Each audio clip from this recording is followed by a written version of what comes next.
உங்க குழந்தைகளை அறிவில்லாதவன், முட்டாள், நீ வந்து படிக்க மாட்ட, நீ எதுக்குமே லாய்க்கு இல்லை அப்படிங்கிற மாதிரியான லேபிள்ஸ் கொடுத்துட்டு இருந்தீங்க அப்படின்னா அதை இம்மீடியட்டா நிறுத்துங்க. ஃபார் எக்ஸாம்பிள், அப்பா பையன்கிட்ட போயிட்டு நீ உருப்பட மாட்ட, நீ விளங்க மாட்ட, நீ எதை பண்ணாலுமே அது நான் சரி வராதுன்னு சொல்லிட்டே இருந்தாருன்னா உண்மையாலுமே அந்த பையன் டிமோட்டிவேட் ஆகி எந்த ஒரு விஷயத்தையுமே முன்னெடுத்து பண்ணவே மாட்டானுங்க. ஃபர்ஸ்ட் விஷயம், நம்ம குழந்தைங்க இந்த மாதிரி நீங்க லேபிள் பண்ண பேரண்ட் மேல இருக்கிற நம்பிக்கையை ஃபர்ஸ்ட் இழந்துருவாங்க. இழந்துட்டு வேற யாராவது இன்னொருத்தவங்களை புதுசா தேடி அவங்க கூட போய் ஷேர் பண்ணலாம், அவங்க கூட நம்ம ஒரு ஃப்ரெண்ட்ஷிப் டெவலப் பண்ணலாம்னு சொல்லிட்டு கிளம்பிடுவாங்க.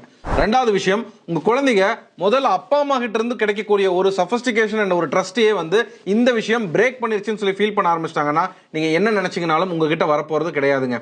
மூணாவது விஷயம், உங்க குழந்தைங்க வாழ்க்கையில இந்த மாதிரியான டெர்மினாலஜிஸ் அடிக்கடி கேட்டுக்கிட்டே இருந்தாங்க அப்படின்னா அவன் நாளைக்கு வேற ஏதாவது ஒரு விஷயத்தை சக்சஸ்ஃபுல்லா பண்றானா கூட அந்த பயம் அவனை நிறுத்திடும். அதனால அதுக்கான ஃபார்வர்ட் ஸ்டெப் அவன் எடுத்து வைக்க மாட்டான். ஸோ ஒரு முக்கியமான விஷயம் தெரிஞ்சுக்க பேரண்ட்ஸ், தயவு செஞ்சு இந்த சின்ன வயசுல அவங்களுக்கான லேபிளிங் கொடுத்துறாதீங்க.